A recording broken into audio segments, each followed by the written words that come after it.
Hi there! Today I'm sharing a very pretty card I put together using mainly honeybee stamps spring blossom stamp set. And to start off, I'm using my Misty stamp positioner with Momento Tuxedo black ink to stamp out the entire set. Since this stamp set is full of images and no sentiments, I just tape the entire set down to the Misty. Once it's taped down, I use it with the Misty and stamp out the images. I do this a couple of times just because I want to make sure that all the lines are dark and bold.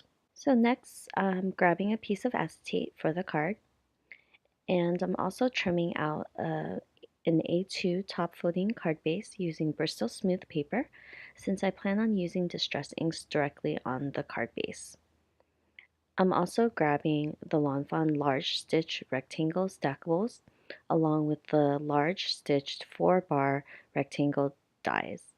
I want to cut out the normal A2 card panel but with the stitching all around the edge and with a window panel that also has stitching as well. So I'm placing the two dies that I want to use to create a frame for the card, and I'm going to run them together through my die machine so that I end up with a frame for the card. And this piece will go directly on top of the card base that I trimmed out earlier. So for the acetate, I'm going to trim it down to a smaller size so it fits behind the window. And I'm going to arrange all the flowers and the leaves on the acetate to how I want it to look through the window. And once I'm happy with how this looks, I'm going to transfer this card panel to the Misty, and that keeps the stamps exactly where they are, and I will be able to stamp directly on the acetate piece. So I'm going to tape this down because it's easier, and I'm using my anti-static powder tool to wipe down on the acetate so the embossing powder doesn't stick. And for this, I'm using Versamark ink to stamp these images, and I'll be embossing with Hero Arts Satin Pearl Powder. And I think that this embossing powder is really pretty because it's very subtle. I had tried it with white and I thought that the white was a little too bright for what I was going for. I wanted a subtle image in the background through the window.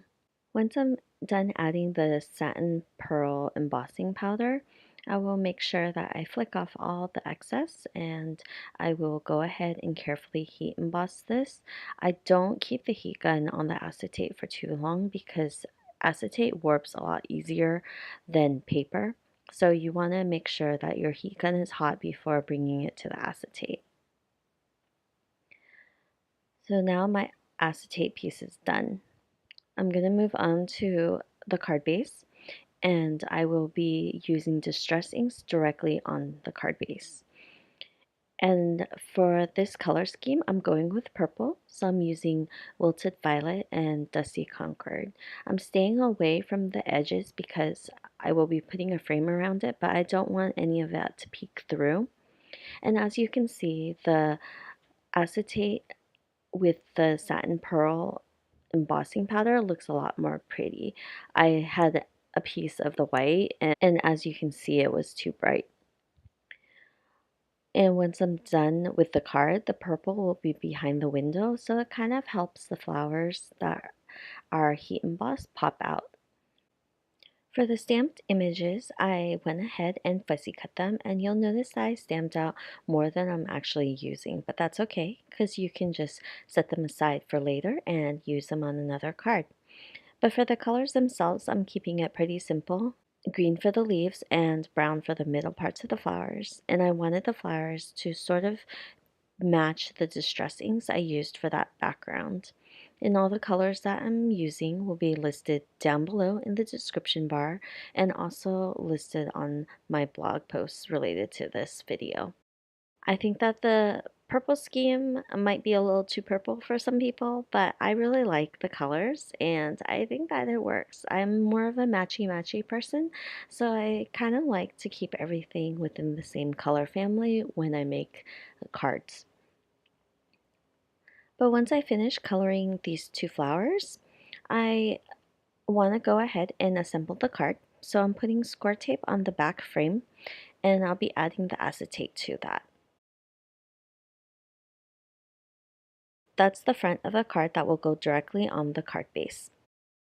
And to make sure that everything looks right and that the flowers are peeking through where I want them to be. And once I lay the acetate down, I'll remove all that score tape so it sticks. I'll also use a tape runner for the main frame of the card and adhere that directly to the card panel. Once I'm done with that, for the flowers and all the stamped images, I'm going to run it through my Xyron sticker maker.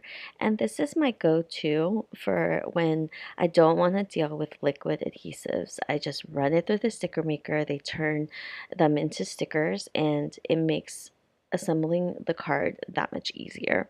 But I do take a Teflon bone floater to varnish the stamp images, so I make sure the adhesive sticks to the back of the images. Once I'm done with that, I'll just go ahead and easily assemble this card with flowers and leaves at the corners of the card. And while looking at this, I thought it looked a little plain, so I went ahead and grabbed some Studio Cadia gems. And these are the iridescent ones that are really pretty, and so I know they don't really show up on the white cardstock, but in person it looks really pretty, especially when it hits the light. And these are the kind of gems that I like to pull out when I just need a little something extra to a very simple card. And while I was doing this, I was kind of thinking like it was missing a sentiment. So I went ahead and grabbed Paper Smooch's Kindness Sampler stamp set and pulled it out to stamp out a sentiment that will go in the center of this. I'm heat embossing using silver on black cardstock so it pops out. And once I'm done with that, and I think this really ties the card together. And it's a sentiment that's long enough that goes across the width of the card panel. And so it works out perfectly for this particular card. And I think it really anchors and centers the entire card. And this was the missing piece. I do trim this down a little bit so it stays within the stitched rectangle on the front card panel. And I just do this using scissors because it's just easier. So I add score tape on the back of the sentiment and I'll stick it down. And I really think that that ties the entire card together and finishes it off. But of course, I have to still glue down the little gems that I had picked out to go around the entire card. So I have a quick stick that helps pick up these jewels, but I'm going to lay them down first. I like to know exactly where I'm putting down the gems before I glue them down in case I change my mind. I kind of take a step back just to make sure that everything looks right. So I'll go ahead and just add a little bit of glue, and I'm using multi-medium matte because it does squeeze out on the sides, but once it dries matte, so you can't even tell there's glue there. And once I'm finished gluing down all these little gems, I'm done with the card. I really think that it turned out super pretty, and I hope you enjoyed this card. I'll see you guys next week for another video. Bye!